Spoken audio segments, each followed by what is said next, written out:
এয়া চাওক, হিমন্ত বিশ্ব শৰ্মায়ো গামোচা দলিয়াইছে। আজমলে যেনেকৈ দলিয়াই দিছিল তেনেকৈ হিমন্ত বিশ্ব শৰ্মাই এয়া গামোচা দলিয়াই দিছে। আৰু এয়া জানো গামোচা জানো অপমান নহয়? ৰাইজলৈ এনেকৈ দলিয়াই দিছে। এয়া চাওক গামোচা কেনেকৈ দলিয়াইছে। আজমলৰ সৈতে একেই পন্থা লোৱা নাইনে এইগৰাকীও? মানে চাচাই যিটো কৰে মামায়ো সেইটো কৰিব নেকি? চাচা মামা একেই মানে, দেখিছেনে গামোচাত কেনেকুৱা চূড়ান্ত অপমান। এয়া চাওক, দেখিলে গামোচাক অপমান নহয়নে?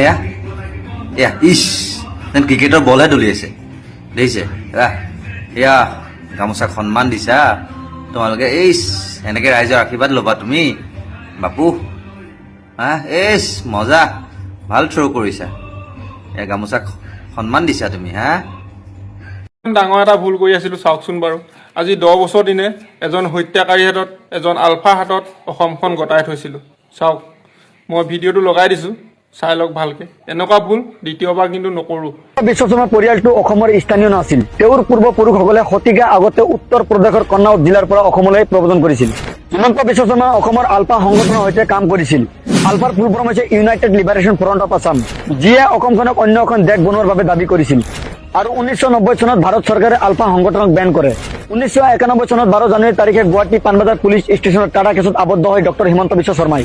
কেৱল এইটোৱে নহয়, হিমন্ত বিশ্ব শৰ্মা পঢ়ি থকা কলেজত যেতিয়া পুলিচে তদন্ত কৰিব যায়, তেতিয়া এটা ৰিভলভাৰ আৰু 25টা কাৰ্তুজ পুলিচে উদ্ধাৰ কৰে। হিমন্ত বিশ্ব শৰ্মা হোষ্টেলৰ কিটচেন ৰুমৰ পিছফালে লুকাই ৰাখিছিল। হিমন্ত বিশ্ব শৰ্মা আলফাৰ নাম লৈ ভয় মাৰপিট কৰি অসমৰ কিছু বিজনেছমেন আৰু চৰকাৰী অফিচাৰসকলৰ পৰা 90 লাখতকৈ অধিক টকা লোৱাৰ বাবে 15 দিন জেলত থাকিব লগা হৈছিল।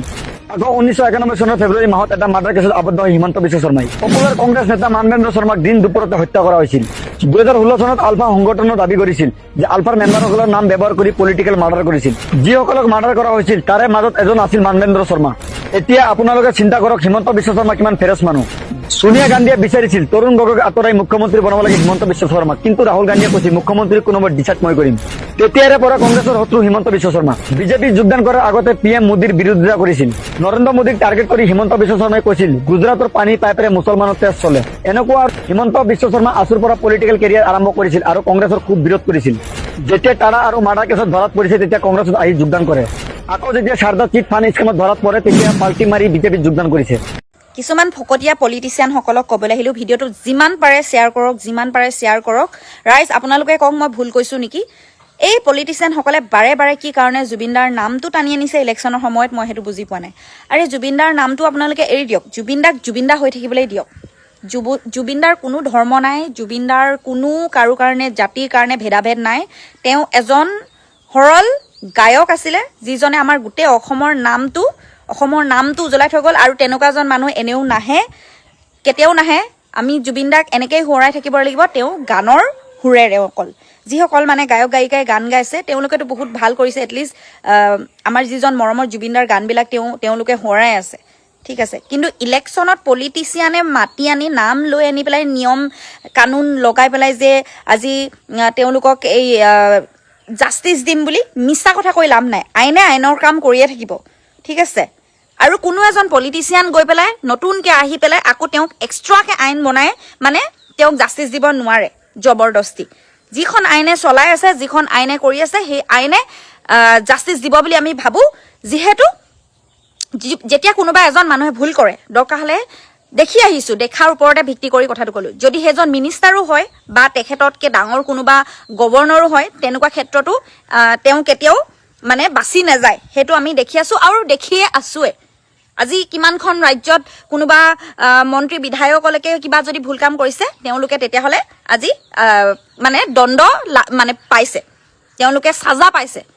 গতিকে যিসকলে ভুল কৰে চাজা পাব, সেইটো আইনে চাব। আৰু এই পলিটিচিয়ানসকলে বাৰে বাৰে জুবিনদা আমুক, জুবিনদা ক্ষেত্ৰ বনাই দিম, জুবিনদা কিবা কৰি দিম, এইবিলাক কথা নক'ব। আমি জুবিনদাক মৰমৰ অকল গানৰ মাজেৰে লৈ যাম। আমি গানৰ ক্ষেত্ৰতে আমি জুবিনদাৰ নামটো আমি চিনি পাওঁ। আমি আগৰ পৰা কৈ আছোঁ যে জুবিনক এই ৰাজনীতিৰ মাজলৈ টানি আনিব নালাগে। ৰাজনীতি আজি আছে কাইলৈ ইলেকশ্যনৰ বতৰ, ইলেকশ্যনৰ বিশেষকৈ ৰাজনীতিৰ কথাটো বেলেগ, কিন্তু ইলেকশ্যন পাৰপাছত জুবিনৰ নামটো ইউজ কৰিব নালাগে। আমি এইটো কথা মই আগতেও কৈছোঁ, আজিও কওঁ, আগলৈকো ক'ম। নমস্কাৰ সকলোকে, কোন হয় কি হয় সেইবিলাক একো নাজানো, কিন্তু তেওঁ আজি এটা নিউজ দেখিলোঁ, দেখাৰ পিছত আৰু ৰৈ থাকিব নোৱাৰিলোঁ। পিছত চালি জাৰি চাই গম পালোঁ এইজন বোলে জুবিন গাৰ্গৰ হেনো খুৰাক। আৰু এইজন দেখাততো আপোনালোকে দেখিছে বয়সস্থ এজন মানুহ, আৰু একদম যি একে গপচত মাত একদম ঘেৰ ঘেৰ ঘেৰ ঘেৰ কৰি পেলাই মাত মাতিছে। আৰু তেওঁ কৈছে যে জুবিনৰ লগত ৰাজনীতি কৰিব নালাগে, জুবিনে ৰাজনীতি বেয়া পায়। তেওঁ এতিয়াহে গম পাইছে নেকি? এতিয়া ইলেকশ্যন আহি পোৱাৰ সময়তহে তেওঁ গম পাইছে যে জুবিনে ৰাজনীতি বেয়া পায়। অতদিনে মানে কোটি কোটি জনতাই কি হৰিনাম গাই আছিলে, জুবিন ৰাজনীতিৰ মানুহ নহয় নহয় বুলি হৰিনাম গাই আছিলে নেকি? আৰু এইজন মই চিনি নাপাওঁ ভালকৈ, আপোনালোকে ক'বচোন, এই জুবিনক যে হত্যা কৰিছিলে নিজৰ খুৰাকৰ পুতেকে, এইটোৰ পুতেকেই নেকি বাৰু? এই বৃদ্ধজনৰ পুতেকেই নেকি? কিন্তু আচৰিত লাগিছে এইজনৰ কিছুমান কৰ্মকাণ্ড দেখি। এতিয়া বিশেষতে মই কিছু কথা উনুকিয়াই দিওঁ, তাৰ কাৰণে কোনোবাই বেয়া পালেও পাব পাৰে, তাত মোৰ কোনো ক'বলগীয়া নাই। ছমহীয়া হৈ গ'ল, ছমহীয়া হৈ যাওঁতে ঘৰত তেওঁলোকে ছমহীয়া পাতিলে, জুবিন সমাধি ক্ষেত্ৰত ছমহীয়া পাতিলে সকলো জুবিন অনুৰাগীসকলে, হয় না নহয়? আৰু সেই সময়ত কি হৈছিলে, বহুত বৰষুণ আছিলে, আৰু সেই বৰষুণত বস্তুসমূহ মানে কি হৈছিলে, নষ্ট হৈছিলে। আৰু তাৰ পিছত কি হ'ল, গৰিমা গাৰ্গে পলিথিন কেইখনমান নি পেলাই আঁৰি দিছিলে। আৰু সেয়ে দেখি পেলাই কি হৈছিলে, জুবিন অনুৰাগী লখিমপুৰৰ এজন যুৱকে গোটেই পেণ্ডেল লৈ আহিলে, আহি পেলাই পেণ্ডেল চেণ্ডেল পুৰা ঠিক ঠাক কৰিলে। কৰাৰ পিছত কি হ'ল, তাত গৈ উচ্ছেদ চলালে, উচ্ছেদ বুলিয়ে ক'ব লাগিব। তেওঁলোকৰ উদ্দেশ্য আছিল কি, যিমান দিন মানে যেতিয়ালৈকে কামটো হৈ নুঠে তেতিয়ালৈকে সেই বৰষুণৰ পৰা অলপ ৰক্ষা পাবলৈ তেওঁলোকে পেণ্ডেলটো ঠিক কৰিছিলে। আৰু তাতে যিহেতু পিছদিনাখন আছিলে ছমহীয়া, আৰু সেই ছমহীয়া অনুষ্ঠানটো পেণ্ডেলৰ তলতে পতা কথা আছিলে। কিন্তু এইজন যদি ইমান সচেতন যুৱক মানুহে হয়, যুৱক বুলি ক'বলৈ গৈছে একদম ভুল হৈ গৈছে দেই, সচেতন ব্যক্তিয়ে হয়, তেওঁ একদম জুবিন গাৰ্গৰ খুৰাকে হয়, কিয় তেওঁলোকৰ সোঁৱে বামে প্ৰাঞ্জল শইকীয়া থাকে নহয়, পাৰ্থ সাৰথী মহন্ত থাকে নহয়, তেওঁলোকে দুদিনমানৰ কাৰণে হ'লেও সেইটো বুজাই বঢ়াই ৰাখিব নোৱাৰিলে কিয়? সেইটো মোৰ প্ৰশ্ন, কিয় নোৱাৰিলে ৰাখিব? আৰু এতিয়া তেওঁ আহি পেলাই একদম গপচত ইংলিছে, অসমীয়াই ইংলিছে মাৰি একে গপচত তেওঁ কথা ক'বলৈ আহিছে। আৰু এইবিলাক ক'ৰ পৰা আহি পাই নাজানো, জীয়াই থাকোঁতেতো নেদেখিলোঁ দেই, জীয়াই থাকোঁতে নেদেখিলোঁ। আৰু জুবিন গাৰ্গক তেওঁ এতিয়াহে মানে গম পাইছে যে জুবিন কেনেকুৱা আছিলে, জীয়াই থাকোঁতে নাপালে। কাৰণটো কি, আমিতো এদিনো নেদেখিলোঁ যে জুবিন গাৰ্গে এইজনেই খুৰাক বুলি কৈ থোৱা বা তাতেই গান গাবলৈ যোৱা, এইবিলাকতো আমি নেদেখিলোঁ। পিছত নিজে নিজে আহি পেলাই মানে ভেনা মাখি নিচিনা পৰি পেলাই চিনাকি দিবলৈ আহিছে। আৰু তেনেকুৱা বহুত আছে, মানুহ সময়ত চিনি নাপায়, পিছত আহি পেলাই কিন্তু পৰিচয় দিয়ে, মই আমুক, মই তামুক। তাৰ মানে কি, এই হত্যাকাৰীজনৰ এইজন বাপেক নেকি নাজানো, মই আপোনালোকে কৈ দিব হয় নে নহয় নাজানো। কিন্তু মই এই বৃদ্ধজনৰ কিছুমান কথা একেবাৰে সমূলি মানে মই হেৰি কৰিব পৰা নাই, হজম কৰিব পৰা নাই। আৰু তেওঁ কৈছে ৰাজনীতিকৰণ, মই এতিয়া দেখাই দিলোঁ নহয়, তেওঁলোকৰ সেই জুবিন সমাধি ক্ষেত্ৰখনতেই ৰাজনীতিকৰণ চলি আছে। তেওঁ এই বৃদ্ধজনে দেখা নাই নেকি? তেওঁ কৈ পাইছেনে, তেওঁ ৰাজহুৱাকে আহি পেলাই তাত কৈ পাইছেনে বোলে এইবিলাক কাম আপোনালোকে নকৰিব? বহুত আছে, বহুত ক'বলৈ মন যায়, কিন্তু এই মুহূৰ্তত সময়ৰো অভাৱ, আৰু মানে কিবা কিবি ঢেৰ কিবা হেৰি, আৰু সেইকাৰণে মই কোৱা নাই। আৰু বন্ধু বান্ধৱীসকল, এই বৃদ্ধজনক আপোনালোকে চাওকচোন, মোৰ যেনেকৈ হজম হোৱা নাই, মোৰ বিশ্বাস আপোনালোকৰো চাগে হজম নহ'ব এই বৃদ্ধজনৰ কথা শুনি। আমি আগৰ পৰা কৈ আছোঁ যে জুবিনক এই ৰাজনীতিৰ মাজলৈ টানি আনিব নালাগে। ৰাজনীতি আজি আছে কাইলৈ ইলেকশ্যনৰ বতৰ, ইলেকশ্যনৰ বিশেষকৈ ৰাজনীতিৰ কথাটো বেলেগ, কিন্তু ইলেকশ্যন পাৰপাছত জুবিনৰ নামটো ইউজ কৰিব নালাগে। আমি এইটো কথা মই আগতেও কৈছোঁ, আজিও কওঁ, আগলৈকো ক'ম। এটা জুবিন পৰ্বটো, জুবিনৰ হত্যাকাণ্ডৰ তথাকথিত মানে চৰকাৰে নিজেই কৈছে যে এইটো এটা হত্যাকাণ্ড হৈছিল, তাৰ বিচাৰ চলি আছে, বিচাৰ প্ৰক্ৰিয়া, আৰু তাৰ কাৰণে খৰতকীয়াকৈ কৰিবলৈ এটা ফাষ্ট ট্ৰেক আদালত গঠন হৈছে। তাৰ পাছতো মানে এতিয়া আমি দেখিছোঁ জুবিনৰ মৃত্যুৰ পিছৰ পৰা মই একেবাৰে ভালকৈ গোটেই বস্তুটো নিৰীক্ষণ কৰিছোঁ যে কিছুমান মানুহ হাইপাৰ এক্টিভ হৈ গৈছে জুবিনৰ মৃত্যুক কেন্দ্ৰ কৰি এইটো পলিটিকেল ইছ্যু কৰিবলৈ। গতিকে সেইটো আমি বিচৰা নাই, এইটো বিচাৰ জুবিনে নিজেও নিবিচাৰিছিলে। এখন জুবিনক শান্তিৰে এই গোটেই প্ৰক্ৰিয়াটো শেষ হওক, আমি ৰাইজৰ আশ্বস্ত কৰিব পৰাকৈ কিবা এটা বিচাৰ প্ৰক্ৰিয়াৰ ওপৰত আমাৰ বিশ্বাস আছে আৰু ৰাইজৰ ওপৰতো আমাৰ বিশ্বাস আছে। আমি এনেকুৱা নহয় যে ৰাইজে এইটো বিচাৰ কৰিব, এদিন ৰাইজে কিবা এটা ধৰণে সেই যে একিউজড সকলক কিবা এটা হেৰি কৰি পেলাব, সেইটো আমি কোৱা নাই, কিন্তু ৰাইজৰ সহমতত আৰু চৰকাৰীও নহয় আৰু এইটো আদালতৰ আমাৰ বিচাৰ ব্যৱস্থাৰ পৰা এটা সদুত্তৰ পাম বুলি আমি আশা ৰাখি আছো আৰু সেই প্ৰক্ৰিয়া আগবাঢ়ি গৈছে। কালিও আমি জুবিনৰ এই আদালতত ময়ো উপস্থিত আছিলো আৰু আমি দেখিছো খুব নিশ্চিতভাৱে আগবাঢ়ি গৈছে হেৰি সুস্থিৰ প্ৰক্ৰিয়াৰে। গতিকে আমি খুব সোনকালে এটা ইয়াৰ বিচাৰ হেৰি পাম বুলি আশা ৰাখিছো। কংগ্ৰেছৰ আমি ইস্তাহাৰটো এইটো প্ৰকাশ পাইছে বুলি কৈছে 100 দিনত, গতিকে এইটো হ'ব নালাগে। জুবিন ইস্তাহাৰত স্থান পোৱাৰ কথা নহয়, এইটো ৰাজনৈতিকভাৱে সমাধান বিচাৰো আমি, তেনেকুৱা ধৰণে বিচাৰো। কোনোবা এটা দলে, মই সেই বিষয়ে এটা কৈছো যে কোনো দলে, কংগ্ৰেছে নহয়, কোনো দলে এইটোক ইছ্যু কৰি ল'ব নালাগে। হয়, সকলো ৰাইজৰ মতামত, ৰাইজৰ মন, ৰাইজৰ হেৰি আশ্বাসৰ, ৰাইজক লৈহে চব কাম হ'ব সমাধান হ'ব লাগে, irrespective of religion, caste and politics. এইটো আমিও দেখিছো কংগ্ৰেছ দলে, এটা ৰাষ্ট্ৰীয় দল, আটাইতকৈ পুৰণি ভাৰতীয় দলে জুবিন গাৰ্গক ন্যায় দিব বুলি এইসকল বৰ্তমান ব্যৱস্থাই ন্যায় দিব প্ৰদান কৰিব নোৱাৰে বুলি তেখেতলোকে এক প্ৰকাৰে হেৰি কৰিছে আৰু সেইকাৰণে এটা জুবিনক এটা ইছ্যু কৰিলে ইলেকশ্যনৰ ৰাজনীতিৰ। এই নিৰ্বাচনীয় ৰাজনীতিৰ জুবিন বিষয় হ'ব নালাগে। জুবিন তাৰ আজি 6 মাহ হৈছে জুবিনৰ প্ৰক্ৰিয়াটো আৰম্ভ হৈছে, এটা দীৰ্ঘদিনীয়া এটা বিচাৰ প্ৰক্ৰিয়া আৰম্ভ হৈছে ভাৰতত, অসমত সম্পূৰ্ণ ন্যায়নিষ্ঠভাৱে আগবাঢ়ি গৈছে। গতিকে এই ক্ষেত্ৰত আহি কোনোবা দলে, ৰাজনৈতিক দলে এই জুবিনক লৈ আকৌ মুনাফা অৰ্জন কৰিব, সেইটো আমি বিচৰা নাই। জুবিন ৰাইজৰ ল'ৰা, আমাৰ ঘৰৰ ল'ৰা নহয়, ৰাইজৰ ল'ৰা, অসমৰ ৰাইজৰ ল'ৰা। গতিকে এই মিলিয়নছ অফ পিপল আৰ ৱেইটিং for a result through a legal system. সেইটো হ'বলৈ দিয়ক আৰু ইয়াকে ৰাজনৈতিক উত্তপ কাৰণে মই 100 দিনত দিম, মই 150 দিনত ন্যায় দিম, সেইটো তেনেকুৱা এটা হেৰি ব্যৱস্থা হ'লে টানি নিব নালাগে কোনো ৰাজনৈতিক দল, কংগ্ৰেছ চাই নহয়, কোনো ৰাজনৈতিক দলত আমি সেইটো কাম কৰাটো আমি নিবিচাৰো। গতিকে মই এইটো কাৰণে এটা পুনৰ এবাৰ, মই ইতিমধ্যে কৈছিলোৱে যে পুনৰ এবাৰ আহ্বান কৰিছো যে জুবিনক ইছ্যু কৰি ল'ব নালাগে, মায়াবিনী গানেৰে কোনো ৰাজনৈতিক হেৰি আৰম্ভ হ'ব নালাগে। গতিকে এইটো এটা বৰ ভুল কাণ্ড হ'ব আৰু ৰাইজে এই কথাটো মই ভাবো সহজভাৱে নলয়, মই যেনেকে লোৱা নাই বহুতে এইটো কথা সহজভাৱে নলয়। প্ৰিয়ংকা গান্ধী আহিছে, মই গম পাইছো নাজিৰালে। প্ৰিয়ংকা গান্ধীয়েও এই জুবিনৰ বিষয়টো উত্থাপন কৰিছে, জুবিনক সজোৰে হেৰি দিম বুলি, ন্যায় দিম বুলি। আমি বোলো ন্যায় দিয়াৰ ব্যৱস্থাটো আদালতৰ হাতত, কোনো প্ৰিয়ংকা গান্ধী বা কোনো গান্ধীয়ে নোৱাৰে বা কোনো অন্যান্য ৰাজনৈতিক দলেও নোৱাৰে। আদালতৰ যোগেদি মীমাংসা হ'ব লাগিব। আদালতত আমাৰ ন্যায়নিষ্ঠ অভিজ্ঞ জাজসকল আছে আৰু সকলে জুবিনৰ হৈ যিসকলে ওকালতি কৰি আছে, সেইসকলে যথেষ্ট কষ্ট কৰি অভিযোগনামাৰ ওপৰত প্ৰদান কৰি আছে। গতিকে গোটেই বস্তুটো বিচাৰ প্ৰক্ৰিয়াৰ ওপৰত আছে, যেতিয়া বিচাৰ প্ৰক্ৰিয়াৰ হাতত আছে, গতিকে আমি ন্যায় পাম বুলি আমি আশা ৰাখি ৰৈ আছো গোটেই অসমৰ জনতাৰ লগতে। গতিকে এই মুহূৰ্তত ৰাজনৈতিক এই নিৰ্বাচনৰ আগে আগে কোনো দলে যাতে এইটো আকৌ জুবিনক কেন্দ্ৰ কৰি কথা নকয়। এই ক্ষেত্ৰত আঁতৰি আছিলে আৰু সেই ৰাজনীতিয়ে এক প্ৰকাৰ বেয়া পাইছিলে, তেনেকুৱা ভাল নাপাইছিলে, কোনো দলীয় ৰাজনীতিক এইবোৰ বিশ্বাস নাছিল আচলতে। শেষত এখন সমাজৰ কথা কৈছিল, কিন্তু নট থ্ৰু দিছ পলিটিকেল ৰেংলিংছ বা পলিটিকেল তেনেকুৱা যোগেদি নহয়। সকলোৱে নিশ্চয় গম পালে বা শুনিলে, আৰু শুনাৰ পিছত আপোনালোকে কওকচোন এই বৃদ্ধজনৰ কথা বাৰু আপোনালোকৰ হজম হৈছেনে?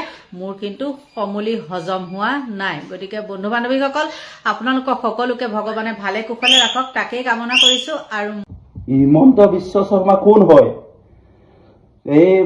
এতিয়া নিউজ এটা চাইছো, জুবিন জাষ্টিছ বলকে তাত ৰেলী কৰি আছে, পুলিচে কিয় মানা কৰিব লাগে? হিমন্ত চৰকাৰ দিনত কি জুবিন দাক জাষ্টিছ বিচাৰিব নোৱাৰে নেকি? ৰাইজে ভোট দি জিকাইছে, বেছি কথা নকবি। এই অসমটো কাৰ বাপেকৰ নহয়, আমাৰ ৰাইজৰ অসম হয়। বেঞ্চো তহঁতক কৈছো, জুবিন দাৰ জাষ্টিছ বিচৰা মানুহ হেৰেছ কৰিব নালাগে আৰু কিবা মানা কৰিব নালাগে কৈ দিছোঁ চিধা কথা আমি অসমৰ সন্তান হয় জোচ আছে আমাৰ জোচ আছে আতে আতে লাগিব হিমন্ত বিশ্ব শৰ্মা গুণ্ডাবোৰ আতে আতে লাগিব বেঞ্চত ভয় নকৰোঁ হিমন্ত বিশ্ব শৰ্মা তোমাৰ এই গুণ্ডা বাহিনীবোৰ কবি আতে আতে লাগিবি ভয় নকৰে জুবিন ছাৰৰ কাৰণে মৰিবও পাৰে ঘণ্টা কেয়াৰ নকৰে বেঞ্চত গম পাইছ নাই আৰু দুবাৰা এনেকে ক'তবাই জাষ্টিছ জুবিন ফৰ জাষ্টিছ লেখাত কোনোবাই ইলিগেল কৰিলে বেয়া হ'ব কিন্তু কথা আমি জুবিনদাৰ কাৰণে বহুত কলিজা বুকুটো বিষাই আছে এতিয়া ইমান অসমবাসীয়ে কান্দি আছে বুজি নাপালে অকণমান সৰু মানুহ ক'ত বুজি পাব ন মানুহৰ দুখ বুজি পাব লাগে আৰু এইবোৰ কৈছোঁ বিজেপি চৰকাৰৰ যে গান গাইছে ছিংগাৰবোৰ এইবোৰ টঙতকো মাৰি পেলাব টঙতেও জাষ্টিছ নাপাব একদম মজা ফূৰ্তি কৰি পেলাই গান গাই আছে না টঙতেও একদিন পচি যাবি এতিয়া জুবিন দা কৈছে কেনেকৈ ন্যায় বিচাৰিলে দিব পৰা নাই টঙতক এনেকৈ কৰিব টঙতে মোদী চৰকাৰ জিন্দাবাদ জিন্দাবাদ বোলে গান গাই তাক বিজেপিৰ কাৰণে গান গাই তাক এই ছিংগাৰবোৰ কৈছোঁ লুবিয়া ছিংগাৰবোৰ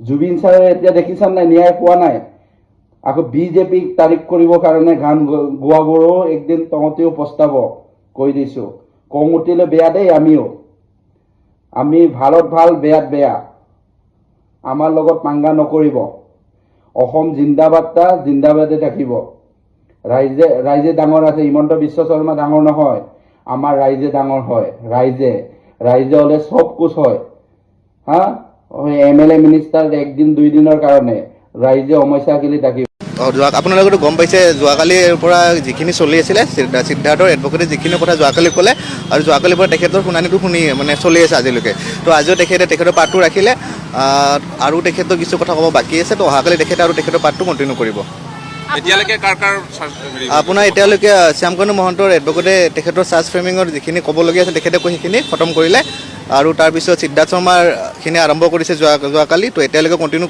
কৰি আছে অহাকালিও কণ্টিনিউ কৰিব আৰু আপোনাৰ অমিত তেখেতৰো কণ্টিনিউ চলি আছে তেখেতে এতিয়া অলৰেডি যিখিনি ক'ব লাগে তাৰে আধা পাত ক'লে তো আধা পাতটো তেখেতে কণ্টিনিউ কৰিব আফটাৰ সিদ্ধাৰ্থ শৰ্মা হোৱাৰ পিছত আৰু ইয়াৰ পিছতহে চৰকাৰী ইয়াৰ পিছত যিখিনি এতিয়া কথাটো হ'ল যেতিয়া প্ৰথম ডিফেন্সে যিখিনি কথা ক'ব সেইখিনি তেখেতসকলে সম্পূৰ্ণ কৰি ল'ব লাগিব এজ পাৰ ল আপোনালোকৰ যিখিনি ল প্ৰভিজন আছে তেনেকৈ তেখেতে কৰি ল'ব কৰি লোৱাৰ পিছত যেতিয়া তেখেতৰ খতম হ'ব তেতিয়া আমি প্ৰজিকিউশ্যনৰ ফালৰ পৰা আমি আমাৰ আৰ্গুমেণ্টখিনি ৰাখিম ধৰক এতিয়া ডে টু ডে যিহেতু চলি আছে বহুত স্পীডত চলি আছে তো অহাকালি ভাবোঁ যে অহাকালি তেখেতসকলৰ খতম হ'ব তাৰপিছত মাজতে দুদিন কোৰ্ট বন্ধ আছে তাৰপিছত শনিবাৰে সিহঁতৰ খতম হ'ব তেতিয়াহ'লে মই আশা কৰোঁ সোমবাৰ মঙলবাৰ আমি সমীক্ষা কৰি পেলাম চালত কোমোৰা লাও জিকা ভোল ভঁৰালত জহা ধান গোহালিত গৰু পুখুৰীত মাছ বাৰীত তামোল পাণ এয়াই হৈছে অসমীয়া জাতিটোৰ অৰ্থনৈতিক পৰিচয় কি শাক পাচলিৰ বাৰী কি পথাৰ কি ভঁৰাল সকলোতে অসমীয়া জাতিটোৰ জয় জয় ময় এই অৱস্থা ক্ৰমাগতভাৱে দুৰ্বল কৰি অসমীয়া জাতিটোক মাত্ৰ 1 কেজি দাইল 1 কেজি চেনি তাকো বজাৰতকৈ মাত্ৰ 17 টকা কমত দি ক্ৰয় কৰিবলৈ বিচৰা ভাৰতীয় জনতা পাৰ্টি দলটোক অসমীয়া জাতিটোৱে উত্তৰ দিবলৈ সাজু হওক কি লজ্জাজনকভাৱে জয়ন্ত মল্ল বৰুৱাই প্ৰতিখন ৰাজনৈতিক সভাত কৈছে যে 100 টকা খৰচ কৰিব নে ফ্ৰীকে লাগিব মানে অসমীয়া জাতিটোক তোমালোকে 1 কেজি দাইল আৰু 1 কেজি চেনি দি পেলাই ক্ৰয় কৰিবলৈ খুজিছা আৰু তাৰ পাছত তেওঁ কৈছে যে ইয়াৰ পৰৱৰ্তী পৰ্যায়ত তেওঁ আমুল তাজাৰ পকেট দিব কি লজ্জাজনক কথা কি ধিক্কাৰ দিবলগীয়া কথা অসমীয়া জাতিটোৰ দৰে এটা স্বাভিমানী জাতিক তেওঁলোকে এখন ৰাজনৈতিক সভাত সহস্ৰ জনতাক তেওঁলোকে সম্বোধন কৰি কৈছে যে 1 কেজি দাইল 1 কেজি চেনি দিম ফ্ৰীকে দিম আপোনালোকে বিজেপি চৰকাৰক ভোট দিয়ক বৰ দুখ পালো আৰু অসমীয়া জাতিটোৱে ইয়াৰ সিদ্ধান্ত লোৱাৰ প্ৰয়োজন এই দলটোক চিৰদিনৰ বাবে অসমীয়া জাতিটোৱে অসমৰ ৰাজনৈতিক মানচিত্ৰৰ পৰা 2026 চনত একেবাৰে মচি পেলাব লাগিব, নহলে ইহঁতে আমাক এটা অৰ্থনৈতিকভাৱে কুঙা জাতি আৰু সাংস্কৃতিকভাৱে দুৰ্বল জাতি, ৰাজনৈতিকভাৱে এটা বঞ্চিত জাতিত পৰিণত কৰিব। আৰু তাৰ একেবাৰে স্পষ্ট প্ৰমাণ আৰু সাক্ষ্যটোৱেই হৈছে যে মধ্য গুৱাহাটীৰ দৰে এটা সন্মানীয় চিটত তেওঁলোকে বহিৰাগত বনিয়াক প্ৰাৰ্থিত্ব দিছে, সেই ব্যক্তিক প্ৰাৰ্থিত্ব দিছে যি ব্যক্তিয়ে এটা অসমীয়া শব্দ শুদ্ধকৈ ক'ব নোৱাৰে। ধিক তোমালোকৰ জাতি মাটি আৰু ভেটিৰ শ্লোগান, ধিক তোমালোকৰ জাতীয় পৰিচয়, ধিক তোমালোকৰ দৰে কুলাংগাৰ। মই প্ৰত্যাহ্বান জনাইছো যে আপোনালোকৰ গাত অসমীয়াৰ যদি এটোপালো তেজ আছে, আপোনালোকে অন্ততঃ এনেকুৱা কথা, এনেকুৱা বক্তব্যৰে অসমীয়া জাতিটোক উপলুঙা কৰাৰ ধৃষ্টতা নকৰিব।